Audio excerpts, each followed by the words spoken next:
Buenas tardes. Vamos a empezar. Estoy con unos problemillas. Bueno, y ahora sí. Ok, ¿me escuchan? Sí, sí, profesor. Ya, ok, listo. Entonces, bien, vamos a empezar. Bueno, me quedo, el anterior, el martes, se me, ah, no, por cuestiones de tiempo no me dio el tiempo de mostrarles una última, algo más respecto a lo último que estábamos haciendo. La clase de hoy va a ser un poco teórica y bueno, pero antes para no dejarlo pendiente, bueno, la anterior habíamos hecho unos gráficos en realidad habíamos utilizado el Pluto para hacer unos gráficos. Voy a volver a ellos un rato más, pero quería mostrarle, bueno, lo que les había comentado es que son gráficos estáticos, ¿no? Será una desventaja que tenía el paquete plots. En realidad usamos el paquete plots para hacer esos gráficos. Y como veían, eran solamente archivos en formato PNG que son bastante, son bonitos, están muy bien hechos, pero son estáticos. Y a veces cuando uno analiza ciertos datos, especialmente en tridimensionales, donde uno pierde la noción de espacialidad, es importante visualizarlos apropiadamente, ¿no? Entonces, por eso es que les voy a mostrar ahora una otra herramienta, ¿ya? Eh, pero que para ella voy a, digamos, volver al, em, al, lo que le hemos llamado el REPL, o sea, el shell de Julia, pero que mm, mm, vale la pena, porque especialmente cuando uno tiene que hacer presentaciones, ¿ok? Entonces, eso muy brevemente lo voy a hacer ahora. Bueno, voy a compartir mi pantalla, mi escritorio entero, porque tengo que mostrarles bien eso. Eh, ahora sí. Ok, ahora sí. Bien, aquí voy a entrar. Bueno, como ustedes saben, para entrar a Julia primero tengo que entrar al shell, de donde tengo que llamar al programa y todo eso. Entonces voy a aumentar un poco el tamaño, ¿no? Lo primero es, vamos a entrar a Julia, ¿no? Julia. Ya estoy en el entorno de Julia con la versión 1.6 por si acaso. Lo primero es instalar un paquete y el paquete que quería sugerirles para más o menos las presentaciones, que lamentablemente no trabaja bien todavía con el entorno del Pluto. Pluto no es exactamente un cuaderno, ¿no? Como los cuadernos de Júpiter, todavía no es portable, pero aún así ustedes han visto los beneficios que tiene en términos de la interactividad, o sea, la interacción que uno puede establecer con los comandos y todo eso, ¿no? Y entre otras ventajas. Entonces, para esto, nosotros ahora vamos a utilizar solo el entorno shell, que es este, que le llaman el repair, el, eh, y vamos a instalar primero un paquete. Para instalar el paquete, ya saben, tienen que oprimir esta tecla que estoy marcando aquí. Eh, Voy a ver si está funcionando el marcador. Sí, miren, esta tecla de aquí. ¿Ok? Entonces, esa tecla tienen que apretar. Entonces, si ustedes la apretan, les va a aparecer el entorno de programación, o sea, el entorno perdón, el gestor de paquetes. Y ahí tienen que instalar add y el paquete se llama Maki. ¿Sí? Este es un paquete de gráficos, ¿no? Diferente, bueno, que es compatible con el Plots, pero que es una alternativa al Plots en realidad, que es el que se utiliza o he utilizado la última vez en el Pluto, ¿no? Entonces lo está cargando, bueno, en realidad yo ya lo tengo instalado, entonces lo que está haciendo es de instalarlo, tal vez si hay una nueva versión Entonces es muy Listen, bueno. disculpe, Sí. ¿qué botoncito era? ¿Podrías repetir eso? Ah, ya, ya. Ahorita mismo. Mire, ya lo he instalado, pero lo voy a volver a repetir. Es el botón de corchete para cesar. El cierre de corchete. ¿Ya? A ver, creo que aquí está mi teclado. Voy a ver si puedo ver el teclado aquí. Un ratito. Eh, ¿Dónde está? Teclado, mostrar, visor de... Aquí está, miren, este botón que este de aquí. ¿Están viendo, no veo? ¿O lo oculta eso? No, está bien, gracias, Ok, licenciada. ese es el botón por si acaso. El del cierre de corchetes. Y con eso entran, aprieto, voy a apretar ahora. Aprieto esa tecla y entro a este entorno. Y aquí es donde tengo que instalar este paquete Mackie, ¿ya? Ahora miren, les voy a mostrar otra forma de hacer lo mismo, ¿ya? Esto es entrando al paquete, al entorno de gestor de paquetes. Otra manera de hacer lo mismo es primero llamar un paquete, el gestor de paquetes que se llama PKG, ¿no? De package. Entonces primero lo llama.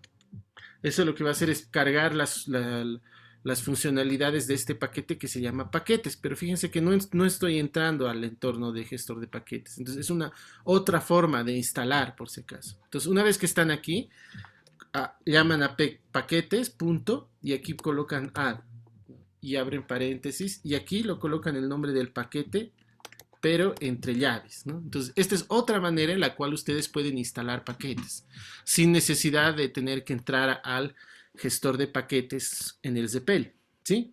Entonces, aquí yo aprieto de nuevo y como yo ya lo tengo instalado, no va a tardar mucho. De ustedes probablemente tarde un poco, ¿no? Muy bien, entonces esas dos maneras ustedes tienen para poder instalar el paquete Mackie, ¿no? Lo que voy a hacer ahora solo es para ilustrar lo que tiene x igual a voy a hacer dos voy a crear dos listas aleatorias, ¿no? Que van de digamos de -10 a 10, -10 a 10, como 20, así. Y el otro va a ser igual, Zand, ¿no? Zand de -10 a 10 con 0.1, así. Y 20 igual, ¿ya? Entonces aquí estoy creando dos listas aleatorias de 20 elementos entre -10 y 10 y tomando números en intervalos de 0.1. ¿Listo? Entonces, el comando para dibujar lo mismo que hemos hecho la otra vez es la misma palabra, es scatter, ¿sí? Entonces, con este comando scatter vamos a dibujar el mapa, la nube de puntos de estos pares, ¿no? Pues, perdón, no he llamado, ¿ve? Fíjense cómo aquí me ha dado error, porque si bien yo he instalado el paquete, no lo he llamado, como lo he llamado aquí ¿se dan cuenta? Entonces yo voy a hacer eso, using, ¿no? Y voy a llamar a Mackie. Así, ¿ok? Entonces con eso lo que yo hago es decirle que voy a utilizar el paquete que he cargado, ¿no? Si no hago esto, entonces no voy a poder habilitar los comandos que vienen con Mackie. Esto solo se lo hace en cada sesión al inicio, digamos, ¿no? Ya no tienen que instalar cada vez que entran, solamente tienen que llamarlo una vez que lo han instalado, ¿ya? O sea, se instala una sola vez y ya está, ¿no? Pero cada sesión nueva que ustedes empiezan, tienen que llamar los paquetes que van a utilizar. Eso es más que todo para optimizar la memoria y por el registro. Hay que cargar un registro, este de aquí, fíjense, Project Tom, estos archivos y el manifiesto. Aquí ustedes tienen los datos de qué paquetes han cargado, ¿no? Y en qué proyecto se está utilizándolo. En este caso, en este proyecto, ¿no? Entonces, una vez que ustedes han cargado el paquete, recién voy a poder hacer en realidad lo que quería hacer aquí, ¿no? Entonces lo voy a ya ejecutar, ¿no? Esto, la primera vez, bueno, en realidad, eh, en la primera cosida tarda un poco, porque Es un paquete bastante exigente en términos de gráficos, por eso demora un poquito, pero tiene la ventaja de que el tipo de gráfico que genera es un gráfico vectorizado, ¿no? Eso quiere decir que, por ejemplo, los gráficos que hemos hecho el anterior martes no son así, no son vectorizados. Eso quiere decir que ustedes hacen un zoom al, al, al, perdón, creo que me salí de la sesión. No, está cargado. Aquí está, fíjense, está generando el gráfico. Eso quiere decir que cuando yo hago un zoom en el gráfico, no lo muestra muy bien, ¿no? Entonces, ese es el problema de que tiene el, eh, el plot. En cambio, aquí fíjense, este es el resultado de de la nube. Y lo voy a subir y esto un poquito. Y lo tiene la ventaja de que yo puedo con el ratón, ustedes pueden hacer un zoom. Yo lo voy a hacer ahora. ¿No? Y fíjense cómo se ajusta la ventana al tamaño que ustedes quieran, ¿no? Entonces tiene una característica de interacción muy buena y pueden mover el lugar de puntos, ¿no? Y hacer zoom con la cosita esa que tienen en el zoom, en el mouse que se llama, ay me he olvidado qué se llama. Y pueden hacer zoom, aquí he hecho un zoom demasiado largo, así que por eso está así. Miren la escala del zoom que tiene aquí. Entonces me va a dar gráficos muy buenos, ¿no? Aquí igual ha cambiado la escala porque he hecho un zoom, he hecho un zoom muy grande, ¿no? Y miren, la escala no la muestra correctamente, ¿no? Bien, entonces lo voy a cesar esto, ahora sí. Y es también del mismo tipo cuando utilizamos, por ejemplo, con tres, ¿no? Entonces voy a irme a lo que había definido. Aquí está el scatter y voy a colocarle un tercer, eh, una tercera lista de datos, ¿ya? Aquí es como Y, Z, ¿sí? Y ahora sí, Zand. Y lo mismo, ¿no? De menos 10 a 10, coma 10, ¿no?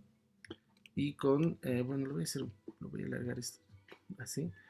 Y aquí 10, no es coma, es 2 puntos, ¿no? De menos 10 a 10 con saltos de 0.1. Ahí. En ese rango va a tomar y va a tomar 20 y a este le voy a llamar Z. ¿Sí? Entonces con esto construyo mis tres vectores. ¿Sí? Aleatorios. Bueno, en realidad no son vectores aleatorios, pero se los puede considerar, ¿ya? Eh, y llamo de nuevo scatter, ¿no? Y la ventaja es que para dibujar el de 3 lo único que hago es aumentarle el tercero, ¿no? Entonces es muy sencillo cómo funciona este de aquí. Y nuevamente igual va a tardar un poco porque el de 3D igual es la primera vez que lo estoy llamando, pero cuando ustedes ya hacen esto varias veces, ¿no? Eh, ya no lo tienen que hacer mucho. Entonces miren, aquí está el gráfico de 3 puntos. Voy a, voy a cambiarle el tamaño de los puntos. Marker size, si no me acuerdo, no me equivoco, es el nombre. Marker size igual a 100. Ahora sí se ve mejor. Incluso le voy a aumentar un poco más. ¿Ya? Le voy a poner a,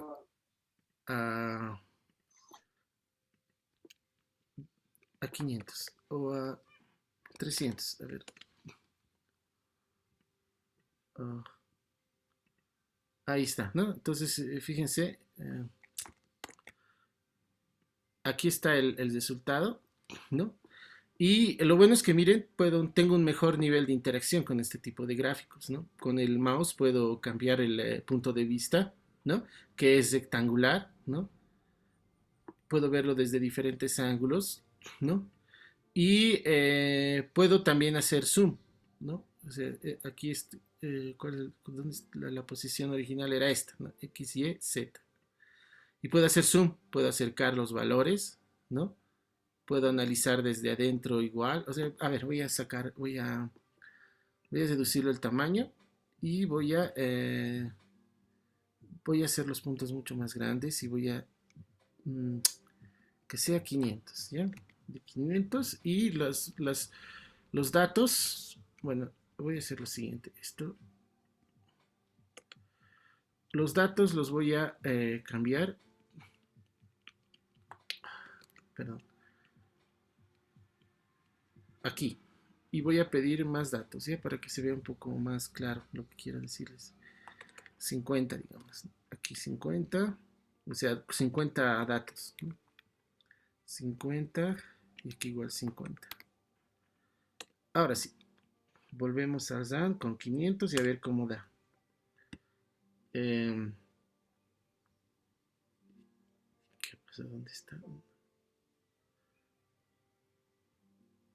Aquí está, ¿no? Entonces aquí ya son más puntos, pero fíjense que ya lo he hecho más rápido, ¿no? Entonces tengo la capacidad de moverme por las nubes de puntos, ¿no? Ir a cambiar de perspectiva ahí adentro, ¿sí?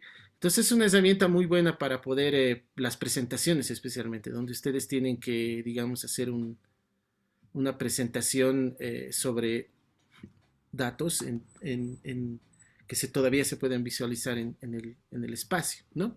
Y ver ahí, aquí todo está disperso porque son aleatorios, ¿no? Entonces, eh, eso era lo que me faltaba mostrarles, ¿listo? Muy bien, entonces voy a cerrarlo esto y voy a volver voy a salir de mi sesión, exit, así, y voy a entrar de nuevo a Pluto, ¿no? Voy a entrar a Pluto, voy a iniciar una sesión de Pluto. Bueno, más que todo, ay, ¿qué estoy diciendo? Tengo que entrar a Julia, ¿no? Julia, y vamos a cargar el paquete Pluto y entrar a una sesión de Pluto. ¿Qué estoy haciendo? Es pluto.run, ¿no? Pluto.run. Muy bien, entonces con esto se inicia nuestra sesión de esto, ¿no? Voy a compartir esto bien. Ahora sí. Muy bien. Voy a ir, bueno, permítanme entrar donde estaban nuestros documentos, en archivos, y si no me equivoco era regresiones, ¿no? Donde hemos trabajado la anterior vez, sí, este era. Y voy a entrar ahora sí, aquí. Perdón. Listo. Voy a abrir, a ver, ojalá que... No me acuerdo si lo he grabado al final la anterior vez, así que tal vez no está lo último que hemos hecho. Pero vamos a ver ahora si está. Veremos.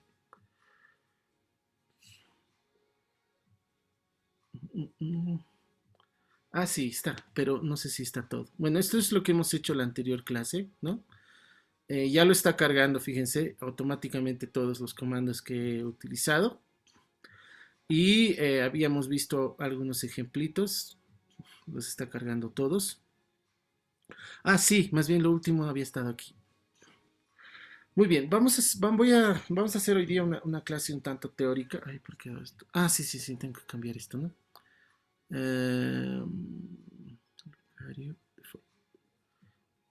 Listo, ahora sí. Y lo que vamos a hacer es, bueno, darle un poco de continuidad a esta parte que estábamos haciendo. ¿Dónde está? Aquí habíamos quedado en la teoría. Habíamos calculado bueno, voy a aumentar un poco el tamaño. Aquí habíamos calculado el estimador de mínimos cuadrados, ¿no? Que es este, habíamos calculado. Y lo que voy a hacer ahora es aclarar algunas dudas. No sé si nos va a dar mucho el tiempo porque quería que asistamos a esa charla que va a haber a las 3 creo que es 3, no estoy seguro, 3:30. Ay, no me acuerdo, pero ahorita lo voy a ver. Y lo que habíamos visto ayer era esto, ¿no? De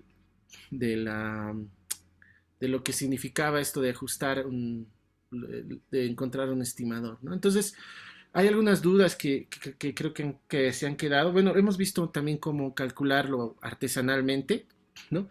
Y lo que les decía, ¿no? Estos gráficos son bonitos y todo, pero son estáticos. Entonces ese es el problema que tiene esto. No es tan mal, pero para una presentación probablemente sea mejor el otro paquete que les había dicho, el Maki, ¿no?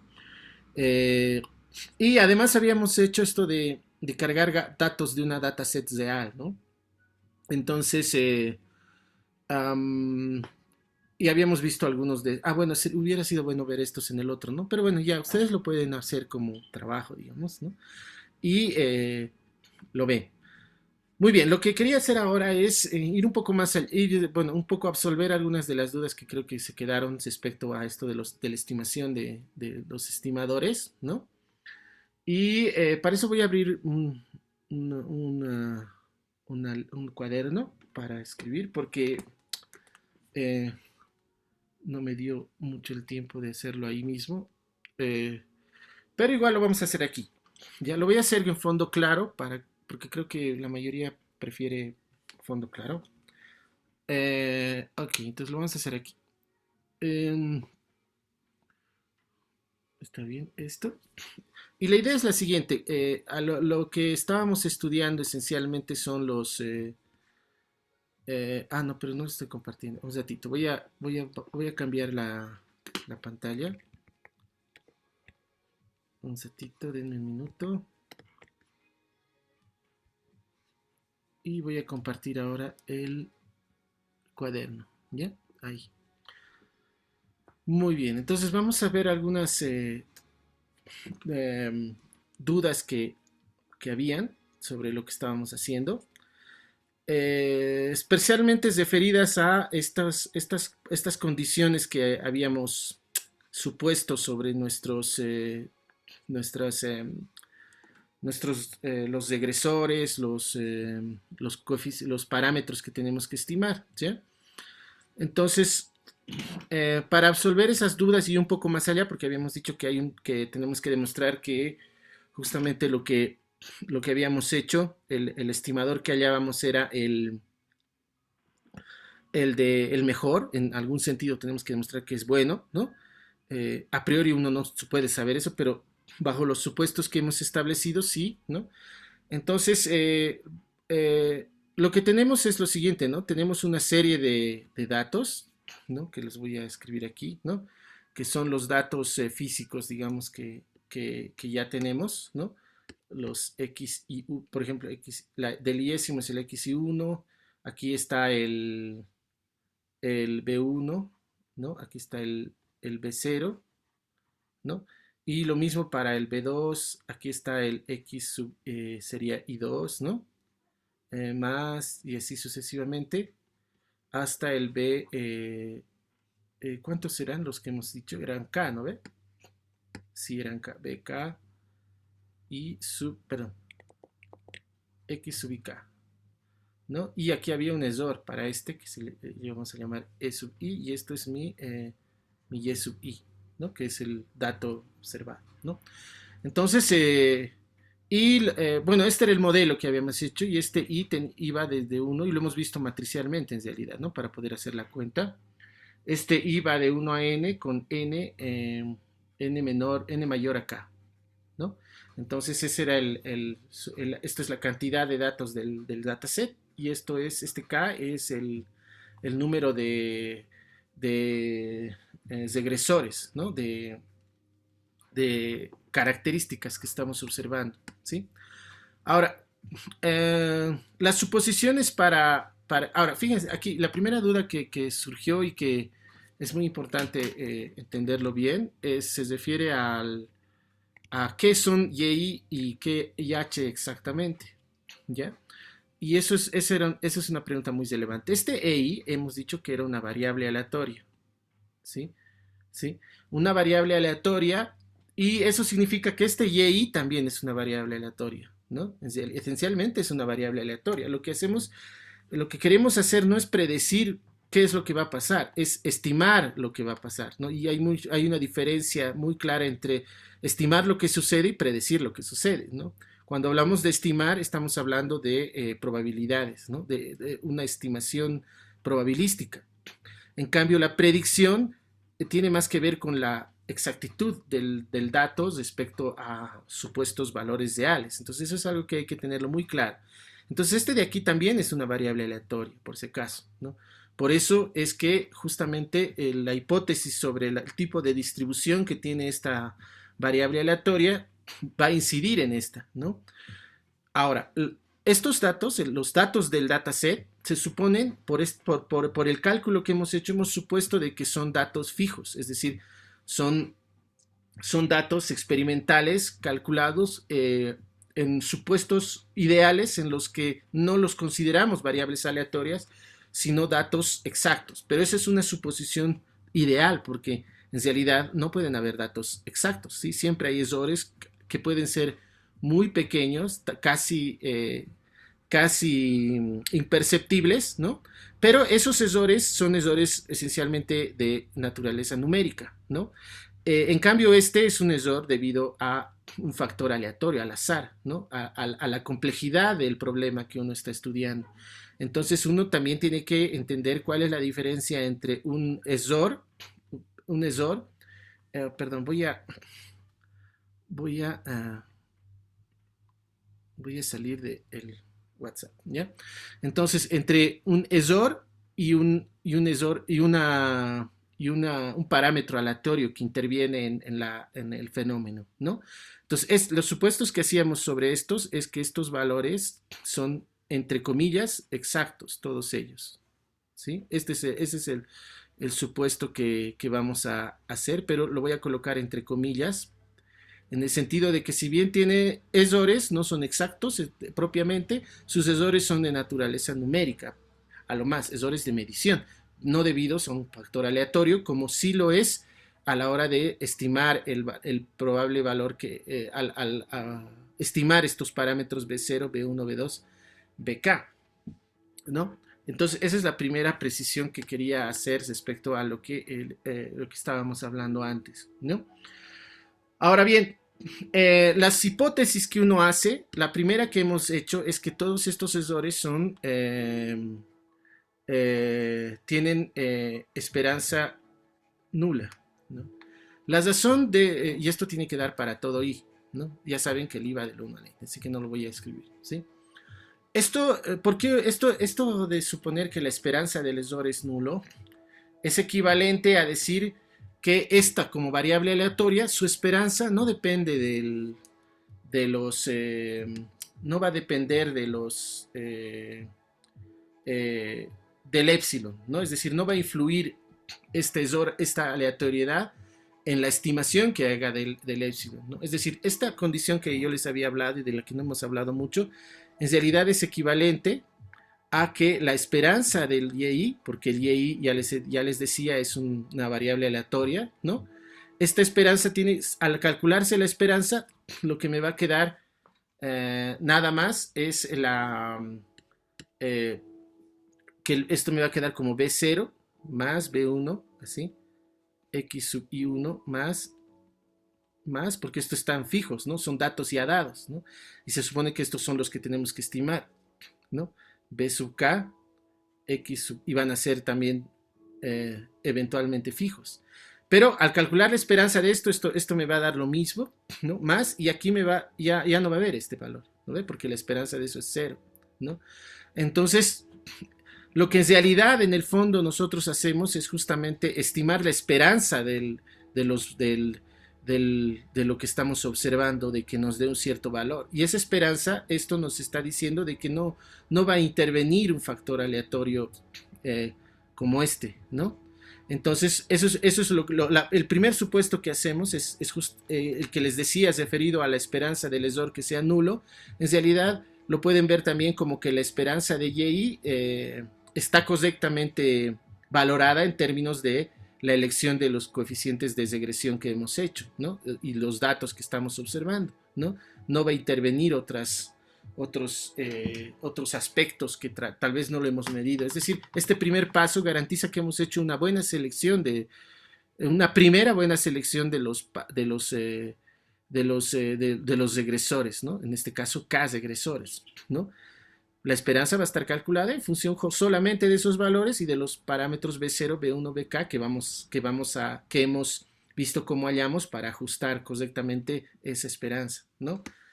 ¿Ok? Muy bien. Ahora, la otra hipótesis, ¿no? Se refería a a la varianza, al var, ¿no? Decía que la variable del EI es igual a 0 para todo I, ¿no ve? Esto también es equivalente a que la varianza de los YI, porque son variables aleatorias igual, ¿no? Sea también Rho al cuadrado. Oh, perdón, esto está mal, ¿no? Esto no era así, era un Rho al cuadrado, ¿no? Perdón, hoy es igual a un Rho al cuadrado.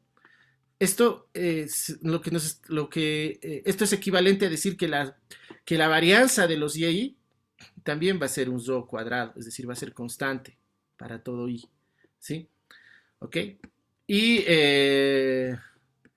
esta suposición lo que afirma es que la varianza de y es constante y además no depende de los x, ¿no? Ese es justamente el factor que necesitamos en términos de si estamos hablando de que estime algo, ¿no? Con algún grado de probabilidad.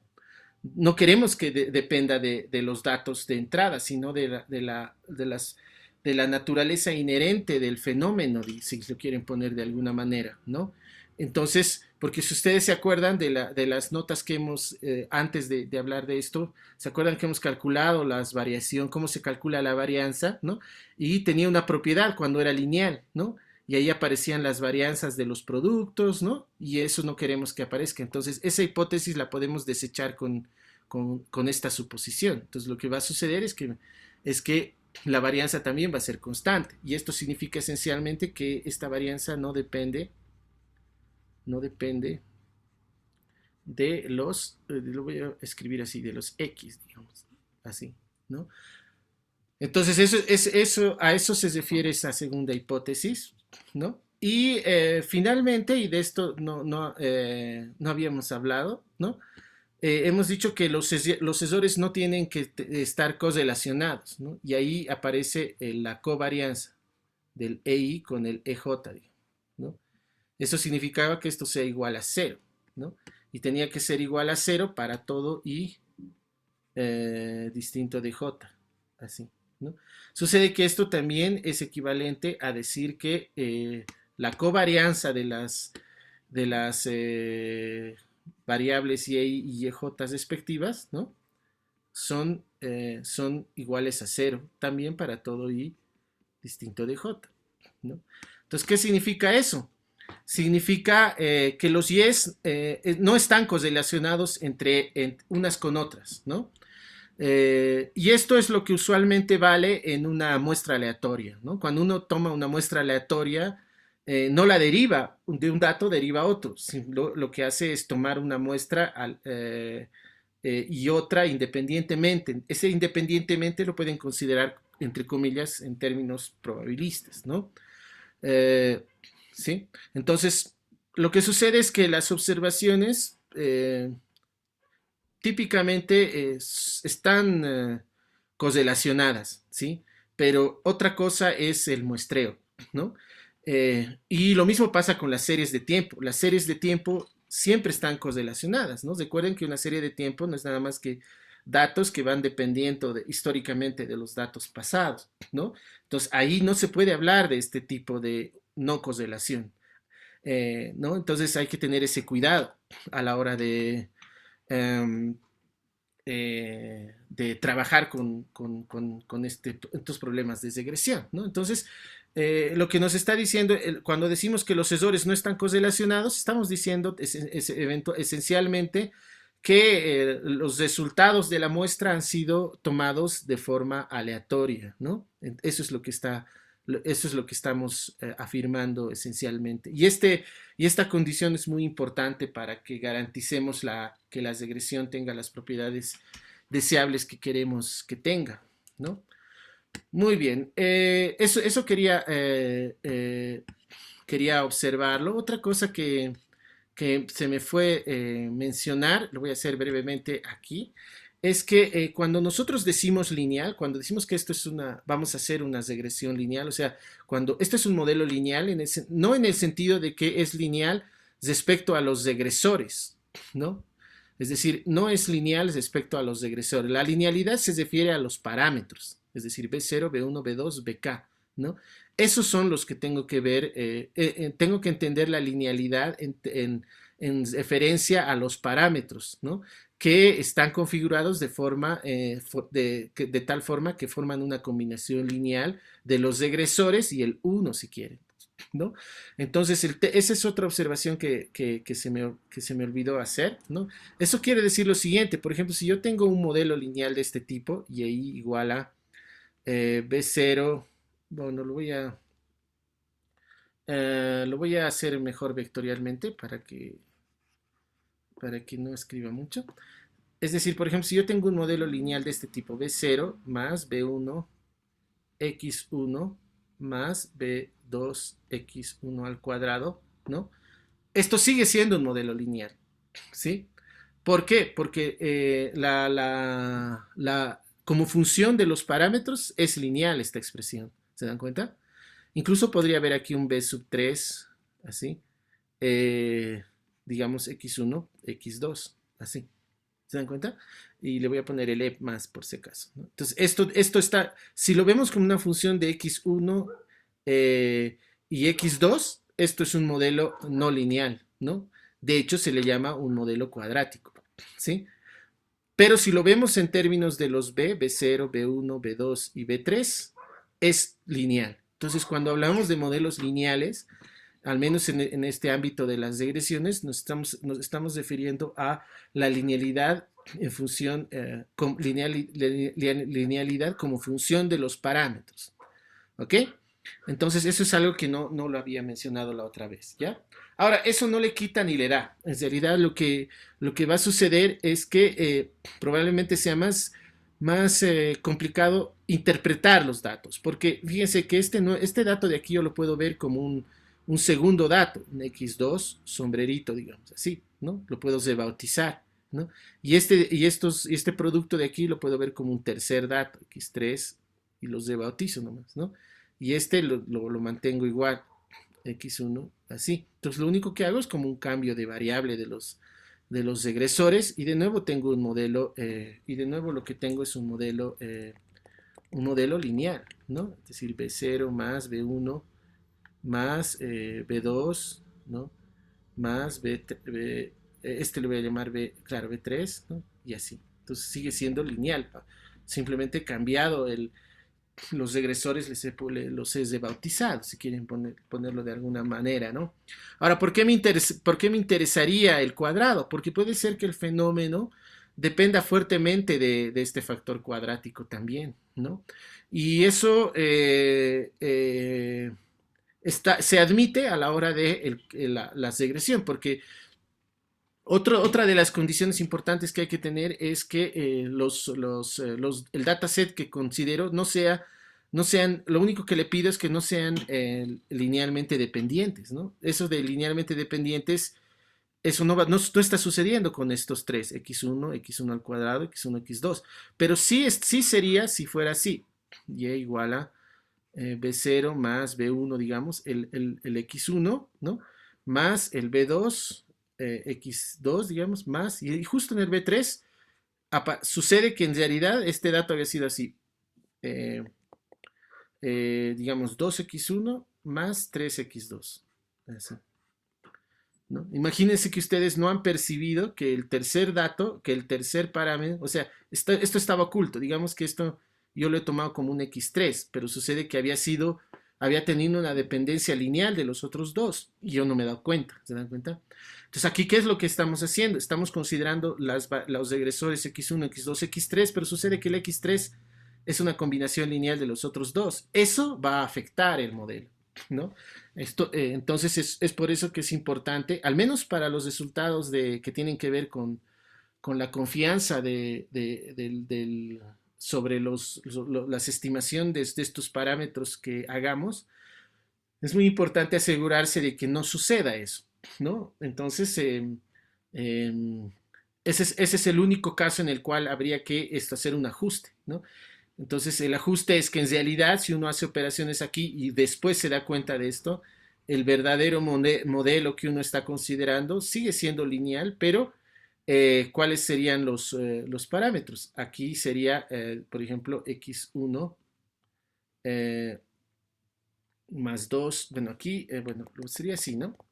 Factorizando en realidad sería beta 1 más 2 beta 3, ¿no? X1 más, y aquí sería beta 2 más 3 beta 3, así sería, ¿no? X2. Si me estoy equivocando en algo, por favor me dicen, ¿ya? Entonces lo que sucede es que aquí se van a entrar las distorsiones si yo hubiera hecho la cuenta aquí directamente y no me hubiera dado cuenta de eso, ¿no? Es decir, el hecho de que estén linealmente correlacionados, en realidad no sería el término apropiado correlacionados, pero más codependientes. Esa es la manera correcta de afirmar. El hecho de que estas tres sean codependientes tiene esta consecuencia a la hora del diseño y si he calculado mal y me puede llevar a un sesgo en la estimación de los parámetros, ¿no? Entonces por eso es muy importante asegurarse de ese otro factor a la hora de analizar. Ahora, cuando lo llevamos todo esto a la forma geométrica, que es lo que hemos hecho en la anterior clase, lo hemos llevado a esta forma, ¿no? Y igual a x por b más e, ¿no? Donde todo esto es una expresión, esto es un vector aleatorio, el de los y's, este es el de los betas, que son los que tenemos que estimar, este es el vector aleatorio e, y este x es el dataset, ¿no? Con un 1 agregado a la primera columna, ¿no? Y nosotros hemos hecho la cuenta de cómo calcular el intervalo de máximas. Pero lo que me olvidé mencionar, o bueno, no es que me he olvidado, sino que nos hemos concentrado en el cálculo del estimador, ¿no? Es que estas hipótesis que hemos hecho aquí, matricialmente, ¿no? Matricialmente se las puede expresar en los siguientes términos que la esperanza del ESOR, pero esta vez es este E es un vector aleatorio, es igual a 0, si solo si, ¿no? La esperanza de Y es igual a XB, es decir, es lineal respecto a los parámetros, ¿no? La esperanza, no estoy hablando del Y, estoy hablando de la esperanza de Y, ¿no? Entonces eso es algo que, un error muy común que se comete en este tipo de análisis, es pensar que uno lo que hace es calcular el valor de Y que va a dar. No, calcula la esperanza de que el valor que dé Y esté sea exactamente una combinación lineal de los parámetros, ¿no? Entonces, lo cual da una idea del valor de Y, de la exactitud, de la calidad de la estimación, ¿no? Ahora, las otras dos condiciones, estas otras dos condiciones, ¿no? Estas dos las puedo colocar en una sola utilizando justamente lo que hemos hecho en la primera parte del curso, ¿no? El lenguaje de los vectores y matrices aleatorias, en el sentido de que ahora la condición de que la covarianza de E, ¿no? La covarianza, pero ahora esta es una matriz, la matriz de covarianza del vector aleatorio tiene que ser exactamente un Rho cuadrado por la matriz identidad, ¿no?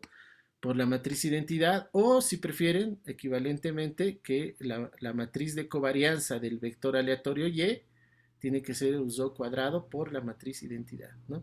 Fíjense que en esta expresión ya está todas estas dos afirmaciones, porque si se acuerdan, cuando hemos visto la parte de la covarianza, de la matriz de covariante, en la diagonal están las varianzas, ¿no? Y en los otros elementos, esto es una matriz simétrica, ¿se acuerdan? Era una matriz simétrica, ¿no? Simétrica. Y además, en la diagonal estaban las varianzas, ¿no? Y ahí estoy diciendo que esto tiene que dar Rho cuadrado constante, por eso estoy multiplicando por la identidad. Y todo lo demás tiene que ser cero, ¿no? Y eso se refiere a la covarianza. Entonces, las dos hipótesis que tengo que considerar a la hora de la estimación de los parámetros las puedo escribir todavía de una forma más simplificada así, ¿no? Utilizando el lenguaje de vectores y matrices aleatorias, ¿no? ¿Ok? Entonces, ahora la matriz, la matriz X, por si acaso, ¿de qué tamaño era? X es una matriz que tiene tamaño, sería de tamaño n, ¿no? N, que es el número de datos, por P más 1, ¿no? Ah, no, no, perdón. K más 1. K más 1, ¿por qué? Porque le he agregado una columna de unos, ¿no ve? Entonces, la suposición esta es un poco débil en ese sentido, ¿sí? Porque lo que yo necesito es garantizar rango máximo, ¿sí? El rango, como ustedes ya lo hemos visto también en la primera parte, tiene que ver con el número de columnas, en este caso, linealmente independientes. Entonces, la hipótesis que yo le voy a pedir aquí es que mi n sea mayor que un poquito más, que k más 1, ¿sí? Esa es lo que vamos a al menos pedir, ¿ok? ¿Ok? Entonces, eso sobre la matriz X, ¿sí? Ahora, la condición de que sean linealmente independientes la puedo también escribir en términos de rango, ¿no? Esta es una matriz que tiene n filas, que pueden ser n100, por ejemplo, o 1000, y k más 1 columnas, que pueden ser 5 o 6, que son las características que estoy considerando, ¿no? Entonces, la condición que yo le voy a pedir es que justamente el rango, el rank de esta mi matriz X sea máximo. Y el rango máximo significa, es el mínimo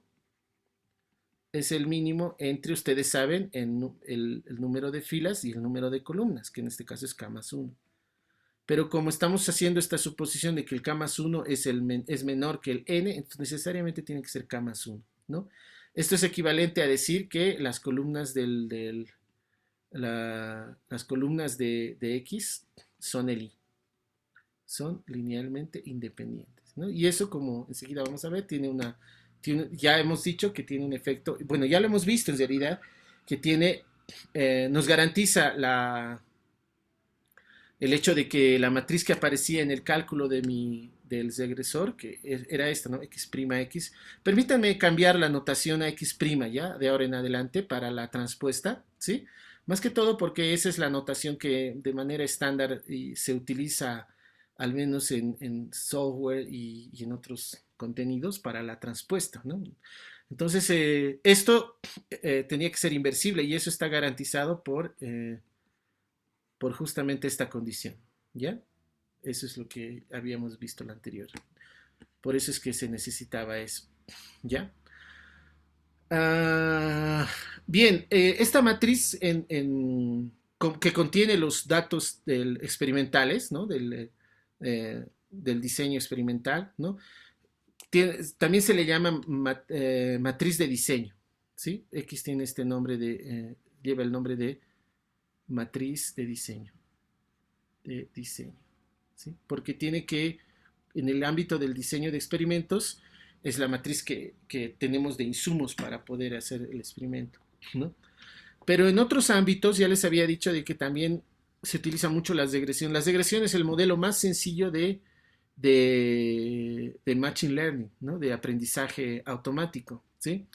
Y por eso es que en algunos también recibe el nombre de este datasets, son los datos de entrada, se le llama matriz de entrenamiento, ¿no? Matriz de entrenamiento, o training metrics, ¿no?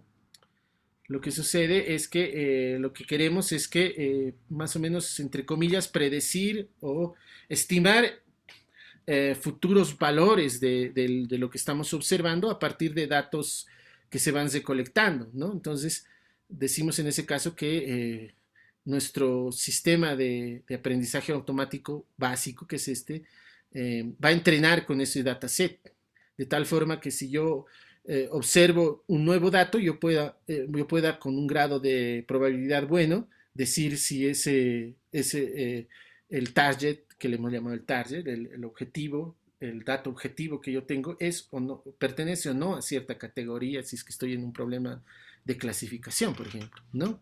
Como en el caso de las flores que habíamos visto, de predecir a qué especie corresponde con algún grado de probabilidad buena, digamos, ¿no? Eh, por eso se le llama también matriz de entrenamiento, ¿ya? Ahora, como les había dicho, los coeficientes del beta, del vector aleatorio beta, se llaman coeficientes de regresión, ¿no? Eh, y también se les define a veces como coeficientes parciales de regresión, ¿sí? Es decir, me estoy refiriendo al vector beta, ¿no? Beta 1, perdón, beta 0, perdón, beta 0, beta 1, hasta beta K, ¿no? Entonces, estos de aquí se les llama generalmente coeficientes de regresión, ¿no? Coeficientes de regresión, o regresionales, si prefieren, ¿no? Pero en algunos textos, y es importante saber eso, también les llaman coeficientes parciales de regresión, o parciales de regresión, ¿sí? Y la razón de eso tiene que ver con la expresión que se determina a partir de la esperanza, ¿no? La esperanza de Y está determinada por esto, ¿no? Que ya hemos visto que va a dar esto si es que se cumplen todas las condiciones. B1, X1 más, hasta BKXK, ¿no? La esperanza muere del error, ¿no? Eso es lo que esperamos, ¿no? Se le llaman parciales por dos aspectos. Un aspecto que se le puede llamar matemático, ¿no? Que tiene que ver con la interpretación que tienen estos, de las que les había hablado la anterior vez, ¿no? Si saca la derivada parcial de esta expresión respecto a x1, les va a quedar beta 1, ¿no? Y si les sacan la derivada parcial respecto de xk, les va a quedar beta k. Entonces, ese parciales tiene ese sentido variacional matemático, ¿no? En el entendido, viendo esto como una función y no tomándolo como una... Estoy hablando de la expresión nomás, no de la esperanza propiamente, sino la expresión matemática que está aquí, ¿no? Y también tiene un sentido probabilista, ¿no? O estadístico, si quiere, porque lo que hace en realidad es que este 21, este beta 1, perdón, lo que hace es mostrar el efecto sobre la esperanza de las variaciones de la primera característica, ¿no? Entonces, y ese parciales se refiere a eso, de que solamente estima la variación que va a sufrir la, la, eh, el Y cuando yo hago una variación del X1, ¿no? Una variación, eh, o sea, el efecto de X1 en la esperanza, ¿no? ¿Ok? Que es diferente a la derivada parcial.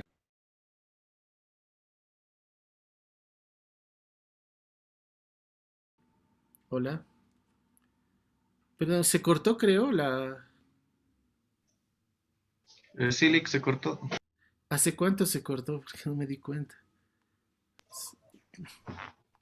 La última parte nomás, Lick. Ya, pensé que se había cortado hace rato, ya. Ok, se me cortó. Ya. Ok, voy a volver a compartir el cuaderno. Creo que ha dejado de compartir. Sí. Denme un minutito, voy a... A ver. Mm, mm, mm. Aquí está. Ahora sí, ¿no? ¿Se muestra o porque... Ya, ok. Creo que ya se está mostrando. Muy bien, entonces eso es lo que también hay que tener en cuenta, ¿ya? Eh, ¿Qué más? Otra cosa que es importante ver es cuando uno hace, por ejemplo, una regresión de tres, por decir, ¿no? O sea, de dos parámetros, este es el modelo, ¿ya? Digamos, estoy haciendo este tipo de modelo. Y solo lo voy a comentar, me gustaría esto verlo más con los datos propiamente que así comentarles, pero creo que ya estamos en la hora, ¿qué ves? Bueno, ya es las 3 casi. Bueno, eh, estamos con este modelo, ¿no? Así. Y hacemos la regresión y tal, como hemos hecho la anterior vez, ¿no? Y bueno, ya sabemos cómo calcular esa regresión con la matriz X y tal. Pero ¿qué pasa si, digamos, yo suprimo este? ¿No? Entonces lo que yo voy a tener es este modelo. Es un modelo diferente, ¿no? Así, x1 y más epsilon, s, ¿no? ¿Qué pasa si yo hago eso? Es decir, yo tomo este modelo, me olvido de este, ¿no? Y hago la regresión, ¿no? Entonces aquí lo que voy a tener es es lo que habíamos dibujado la otra vez, ¿no? Es decir, es un plano, ¿no? Perdón, una recta. En cambio aquí es un plano, ¿no? Entonces, un aspecto que lo podemos observar con datos reales, si quieren, ¿no? Es que el efecto que va a tener sobre los parámetros, digamos que aquí mi parámetro, así, les estoy dando como ejemplo, ¿ya? B0, B1 y B2. Aquí voy a estimar esos parámetros, yo, ¿no? En el primer caso. En el segundo, si me olvido de este, voy a estimar otros dos, ¿no? Solamente dos, B0 y B1, ¿sí? Entonces, ¿cómo uno interpreta? ¿Qué creen que va a pasar? ¿Se va a mantener o van a cambiar los valores? ¿Qué creen que va a suceder? Entonces, esa es una pregunta razonable, ¿no?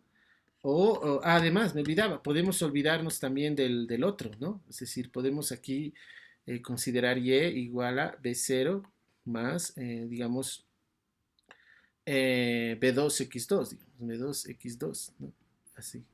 Y aquí estimaríamos el b0 y el b2. La pregunta es, ¿qué sucede aquí? ¿No?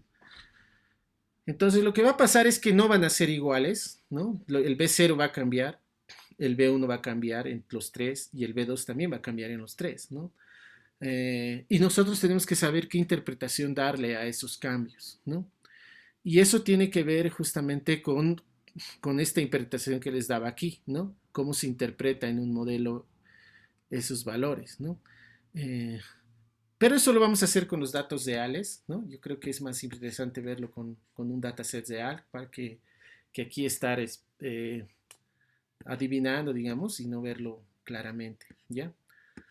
Muy bien, entonces nosotros, bajo eso, aclarando esos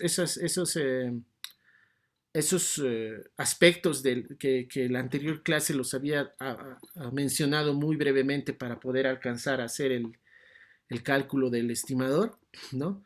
Pero es importante tenerlos, ¿ya? Lo más importante que creo yo que bueno, ¿qué es lo que al final hemos hecho entonces? Bueno, esto lo vamos a dejar para verlo en el dataset, ¿no? Pero lo que hemos hecho al final es estimar unos parámetros, ¿no? Hemos calculado, hemos sacado una fórmula, nuestra fórmula que justamente nos da el valor del parámetro, ¿no? O sea, de los parámetros, y para eso lo hemos, si se acuerdan, lo hemos derivado y tal, ¿no ve? Entonces, el valor que hemos sacado, bajo todos esos supuestos, era este, ¿no ve? Era el B sombrerito, digamos, igual a, era el X, prima, X, ¿no? A la menos 1 por X prima por el Y, así. Esto es lo que hemos calculado la otra vez, y esto es el estimador de mínimos cuadrados que hemos llamado que era el estimador de mínimos cuadrados, ¿no ve? Lo hemos calculado y todo, ¿sí? Lo importante es que una vez que ustedes ya tienen este valor, este vector que se calcula con esta cuenta nomás, que lo hemos visto cómo calcular en un dataset real, ¿no? Este valor que va a aparecer, generalmente se lo denota así, ¿no? Pero ya con los estimadores que hemos sacado, ¿no? Más B1 sombrerito X1, así. Y eso es muy importante. Bueno, lo voy a hacer con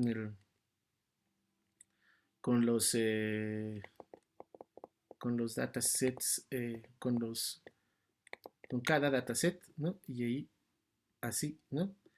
X y 1, así, más, y lo mismo para los otros, B sub K estimado que sale de este valor, ¿no? X sería X sub IK, ¿no? Esto es lo que, esto es lo que generalmente se llama el valor predicho, ¿no? El valor que va a predecir, ¿no? Aunque no es del todo apropiado el término predecir esencialmente, ¿no? Pero este valor, lo que tiene que quedar claro es que este valor no estima el YI, ¿sí? No va a estimar el YI para nuevos datos de entrada. Lo que estima es la esperanza de YI, ¿ya? Entonces, ese cuidado hay que tenerlo muy claro a la hora de trabajar con este tipo de problemas, ¿no? Este YI, ¿no? Eh, el valor este valor que se determina, ¿no? Eh, estima, estima la esperanza de YI y no YI. Eso es muy importante tenerlo en cuenta, ¿no? Tenerlo claro en realidad, ¿no? Eh, esta confusión surge por la notación, y que es una notación muy ya establecida, ¿no? Esto está, esta notación que está aquí está induciendo al lesor en el entendido de que estos valores estimados estiman el YI por la notación que tenemos. La notación más apropiada debería ser esta, YI, así digamos, ¿no? Los estimadores estiman este valor, pero esto es una notación un poco cargada, ¿no? Entonces por eso que se ha convenido en mantener esta notación de aquí, pero siempre con el cuidado y la cautela de decir que lo que se está estimando no es el YI, ¿no? Sino la esperanza de YI, ¿sí? ¿Cuál va a ser la esperanza del target data, ¿no? Entonces, eso es algo que lo tienen que tener muy en consideración porque puede generar confusiones, ¿no? Pero si se dan cuenta, y creo que, de ahí viene lo más importante, si se dan cuenta, en la deducción de esta fórmula, de esto de acá, ¿no? Nosotros no hemos hecho uso de las hipótesis estas que están aquí, estas, ¿sí? Perdón, en ningún lado hemos utilizado estas condiciones ahí, ¿no? Entonces, eso es algo que hay que tenerlo muy en consideración, ¿no? Porque nunca hemos utilizado esto, ¿no? Entonces, lo que puede pasar, sin embargo, en el modelo real es que calculando esto, ¿qué sucede si no se cumple esto o no se cumple esto, ¿no? Además, algo que su compañero preguntaba en la anterior clase, tampoco hemos hecho ninguna suposición sobre el tipo de distribución, ¿no? Es decir, no hemos supuesto que epsilon sea algún tipo de distribución determinado, ¿no? ¿Sí? Ni tampoco y, no hemos hecho ninguna suposición de que y sea una variable aleatoria de algún tipo determinado, aunque podrían serlo, ¿no? Y aunque podríamos tener esa información. Y de hecho es importante, ¿no? Sin embargo, la pregunta que surge es, ¿qué pasa si no se cumple esto? Este dato o este dato, que son equivalentes. O si no se cumple esto y esto, que son también equivalentes, ¿no? Entonces, lo que va a suceder es que la calidad de la estimación va a ser baja.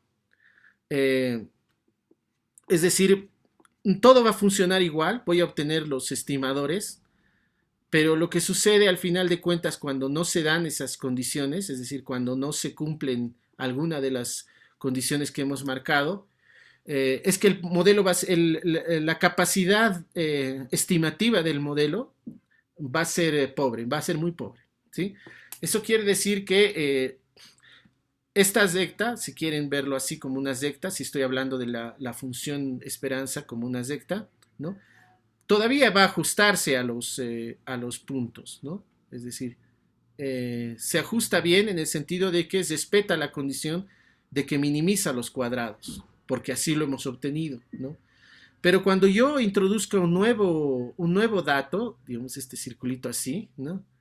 Si no se cumple alguna de estas condiciones, de estas dos, eso va a limitar lo que yo pueda decir de este nuevo dato. Incluso si es un dato que está muy cerca de la zecta, no va a ser suficiente, no va a tener suficiente capacidad estimativa el modelo, ¿ya? Entonces, eso es lo que va a pasar. O sea, tiene propiedades muy pobres el estimador de mínimos cuadrados, ¿no? Ahora, si la covarianza es distinta, no es constante, es decir, no se cumple esta condición de acá, esta, ¿no? Lo que va a suceder es que todavía van a pasar cosas peores, ¿no?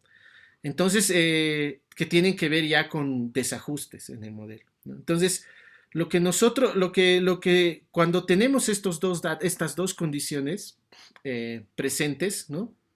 Lo que va a pasar, y es algo que lo tenemos que demostrar, es que el estimador va a tener muy buenas propiedades, ¿sí? O bueno, tiene algunas buenas propiedades que incluso pueden ser mejoradas, ¿sí?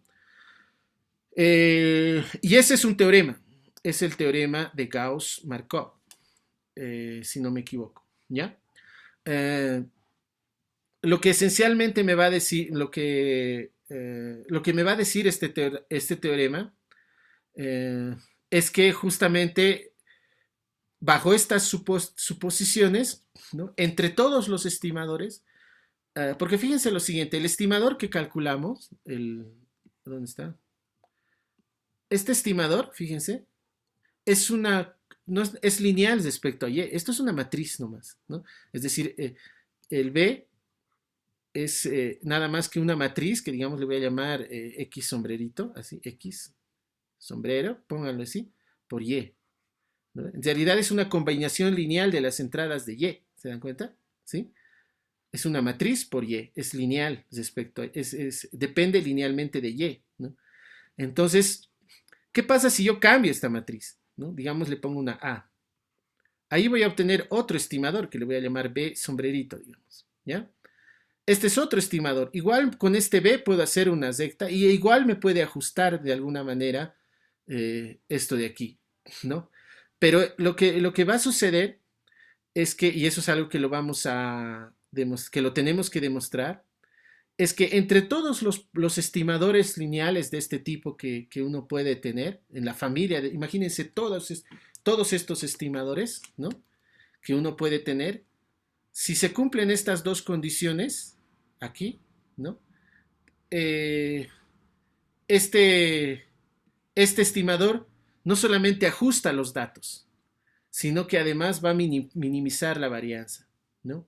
Es decir, es el estimador de varianza mínima, ¿sí? Es decir, la varianza de nuestro B va a ser el que va a minimizar la varianza, ¿no? O sea, la, o sea, para cada estimador vamos a tener un diferente valor de la varianza, ¿no? Lo que nosotros tenemos que hacer es minimizar esa varianza, ¿no? O sea, otros estimadores lo que van a hacer es tal vez incrementar la varianza de los datos y y eso es algo que no es lo que no deseamos, ¿no ve? Tiene que tener varianza la más pequeña posible, ¿no? La menor varianza posible, ¿no? Entonces lo que vamos a demostrar nosotros es que si yo saco otra varianza, ¿no? La varianza que hemos sacado es menor o igual que cualquier otra varianza lineal que hayamos podido construir, ¿no? ¿Sí? Y eso me lo va a garantizar justamente esas dos condiciones. Es decir, las dos condiciones de la que les hablo garantizan que el estimador que hemos obtenido con este cálculo es el de mínima varianza entre todos los estimadores que hay. ¿Se dan cuenta? Eso quiere decir que si yo tomo otro dataset, ¿no? Con seguridad esta varianza va a tener una variación poca respecto a la anterior, ¿no? Y así eso va a garantizar una regularidad, ¿no? En cambio, si yo tengo otro estimador y su varianza es muy grande, los datos pueden desajustarse mucho y ya no tengo la posibilidad de hacer una estimación buena de la esperanza que me da el ajuste que he creado. ¿Se dan cuenta? Entonces, esas dos condiciones me van a garantizar el hecho de que sea mínima la varianza, ¿no? Y por eso se le llama el mejor, además, y esto es algo que me estoy olvidando decirles, ¿no?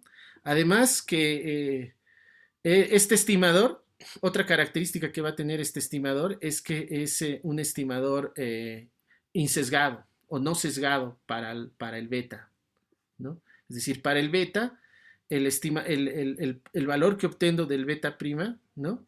perdón, beta sombrerito, con esta cuenta, es un estimador no sesgado de beta, ¿sí?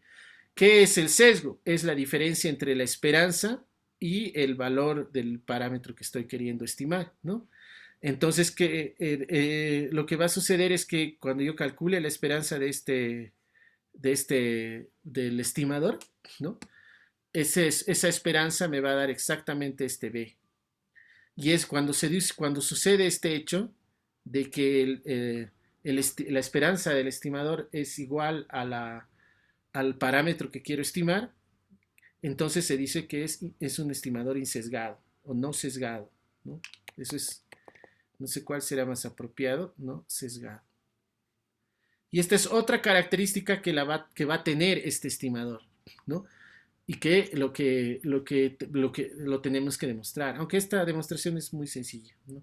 En realidad es solamente una cuenta, ¿no? Si se dan cuenta, solamente tengo que hacer un, un cálculo, ¿no? Calculamos la esperanza de nuestro estimador. ¿Qué hora es? Cuidado que nos... y va a ser la esperanza de nuestro x', x, ¿no? Así, x y nuestro y, así, ¿no? Y como por las propiedades que tiene E, y siendo que esto es una matriz fija, ¿no? Hemos visto, y eso está en las notas, ¿no? Que esto me va a dar x, justo x', ¿no? Por x a la menos 1 por x, ¿no? El hecho de que la esperanza es lineal, ¿no ve? De ahí viene esto, es la esperanza de y, ¿no? ¿Ok? Y, y si el estimador es el que es el que estoy buscando, esto no va a ser otra cosa sino nuestro x por b, ¿no? Entonces, perdón, lo voy a hacer aquí atrás, aquí abajo. Esto va a ser igual a x', x a la menos 1, x, y esto va a ser justamente el x por el b, ¿no? Que es justamente la hipótesis que estamos manejando, ¿no? Que tiene que ver con esto, ¿no? Entonces, esto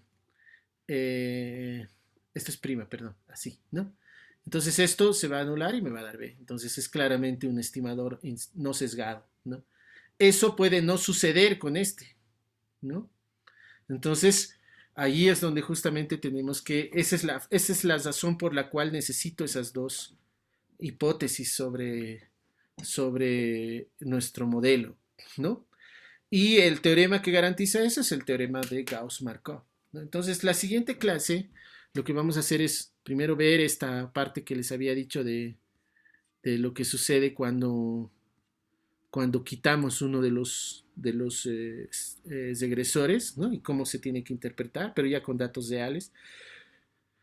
Y vamos a demostrar, pero al principio, este teorema, ¿no? Que es importante que lo conozcan porque es el que garantiza justamente por qué es importante y por qué, o sea, garantiza la utilidad del ajuste, porque matemáticamente el ajuste minimiza cuadrados, ¿no? Minimiza el error, pero minimiza el error matemático, si quieren, ¿no? El error de ajuste. No tiene otra utilidad más allá de eso, esta fórmula matemática, ¿no?